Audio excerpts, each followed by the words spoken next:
The night of February 26th to 27th, 1991, Highway 80 between Kuwait and Iraq became a scene from hell. Tanks, buses, and ordinary civilians fleeing the war were mercilessly bombed by American and Allied forces. Thousands burned to charcoal in an event that would go down in history as the Highway of Death. The world was told this was a war for freedom, a noble mission to liberate Kuwait. But the truth is far darker. This wasn't about Kuwait. This was a message. America owns the oil, and anyone who challenges it pays with blood. Entire convoys were trapped, the front and rear destroyed to ensure no one could escape.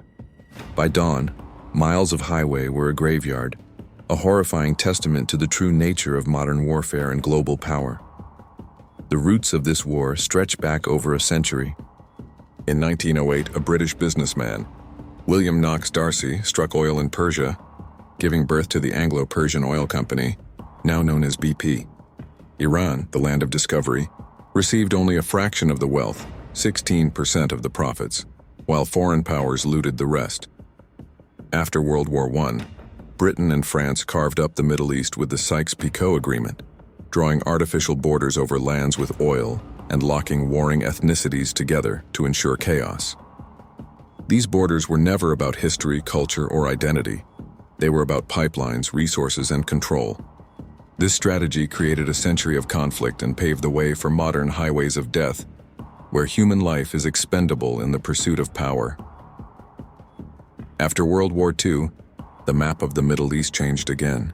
America replaced Britain as the dominant power and formed the Seven Sisters Oil Cartel, controlling the world's oil supply, pricing,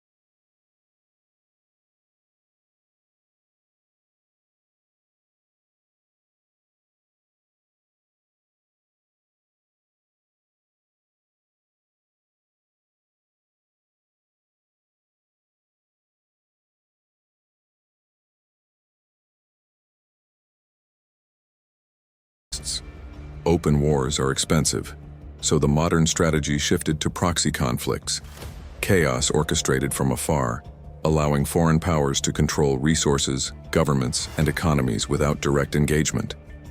Libya, Syria, Iraq, and beyond became pawns in this global chess game, where oil dictates strategy and human life is expendable. But this isn't just history, it's a blueprint for today. Oil is not merely a commodity. It is the lever of global power. Whoever controls it controls economies, governments, and the fate of millions. Countries rich in resources often become battlefields, their leaders bribed, coerced, or eliminated. True freedom is never political slogans, flags, or military might. It is resource sovereignty. Until a nation owns its energy, water, gas, and minerals, it remains a pawn in the hands of global powers, trapped in a system designed to exploit and dominate. As the world slowly shifts toward renewable energy, solar, wind, and electric vehicles, a critical question emerges. When oil loses its supremacy, will the curse over the Middle East finally lift, allowing peace to flourish? Or will the same powers invent new reasons to wage war over water, lithium, or rare earth minerals, continuing the cycle of greed, deception, and bloodshed? Will the next highway of death be over batteries instead of black gold? The game may change, the players may change, but the ruthless drive for control never does. And so, the lesson is both simple and terrifying. The wars, invasions, and assassinations of the last century were never about democracy, freedom, or justice. They were about who rules the world, who controls its energy, and who profits from the blood of others. From the burning highways of Kuwait to the deserts of Libya and the oil fields of Iraq, history leaves a trail of devastation for those who dare to challenge the system. Think about it. Because the real war was never over oil alone. It was always about power, control, and domination on a global scale.